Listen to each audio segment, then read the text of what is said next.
ఈరోజు మనం మొదటి కొరింథీయులకు రాసిన పత్రిక 10:13 ద్వారా ఒక గొప్ప నిరీక్షణను పొందుకుందాం. సాధారణంగా మనుషులకు కలిగే శోధన తప్ప మరేదీ మీకు సంభవించదు. దేవుడు నమ్మదగినవాడు. మీరు సహించగలిగినంతకంటే ఎక్కువగా ఆయన మిమ్మల్ని శోధింపబడనివ్వడు. శోధనతో పాటు తప్పించుకునే మార్గాన్ని కూడా ఆయనే చూపిస్తారు. 1.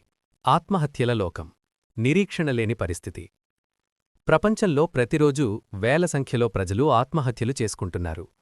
అప్పుల బాధ భరించలేక, వ్యాధులు తట్టుకోలేక, లేదా పిల్లల అనారోగ్యం చూడలేక నిరాశతో చనిపోతున్నారు. కాని దేవుని వాక్యం ఏం చెబుతుందంటే, ఏ సమస్య కూడా శాశ్వతం కాదు. ప్రతి అసాధ్యమైన పరిస్థితిలో దేవుడొక తప్పించుకునే మార్గం ఉంచారు. 2. తప్పించుకునే మార్గం ఒక ఆట వంటిది.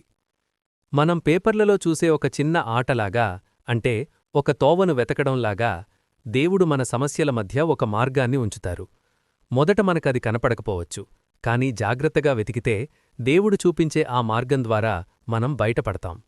నిరుద్యోగం, వివాహం కాకపోవడం, అప్పుల ఊబి, ఏదైనా సరే దేవుడు సడన్గా ఒక ద్వారాన్ని తెరుస్తారు. 3. దావీదు జీవిత ఉదాహరణ. దావీదు తన సర్వస్వాన్ని కోల్పోయినప్పుడు, భార్యాపిల్లలను శత్రువులు పట్టుకుపోయినప్పుడు అతని జనులే అతన్ని చంపాలనుకున్నారు. కాని దావీదు తన దేవునిమీద ఆధారపడి ప్రార్థించాడు.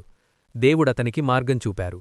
దావీదు వెళ్లి శత్రువులను జయించడమే కాకుండా పోగొట్టుకున్నదానికంటే ఎక్కువ దోపుడు సొమ్ముతో తిరిగి వచ్చాడు. మీ జీవితంలో కూడా అలాగే జరుగుతుంది. 4. హేబేలు. విశ్వాసం మరియు అర్పణ. హెబ్రీ 11:4. హేబేలు కయ్యీను కంటే శ్రేష్టమైన బలిని అర్పించాడు.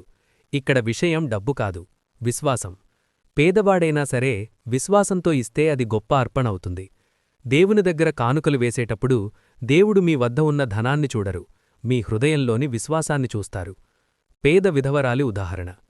యేసుప్రభువారు కానుకల పెట్టె దగ్గర కూర్చున్నప్పుడు ఎంతోమంది ధనవంతులు వేశారు. కాని ఒక పేద విధవరాలు కేవలం 20 రూపాయల వంటి అల్పమైన కానుక వేసింది.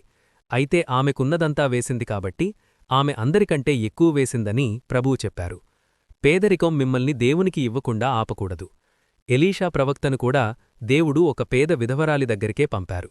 ఆమెకున్న కొంచెంలో దేవుని సేవకుడికి పెట్టినప్పుడు ఆమె పాత్రలోని పిండి నూనె ఎన్నడూ తరిగిపోలేదు. 6. ఇచ్చుట ఒక శాశ్వత సంబంధం.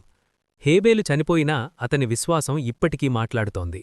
అలాగే మీరు దేవునికి ఇచ్చే కానుక కేవలం డబ్బు కాదు, అది దేవునితో మీకొక శాశ్వతమైన సంబంధాన్ని ఏర్పరుస్తుంది.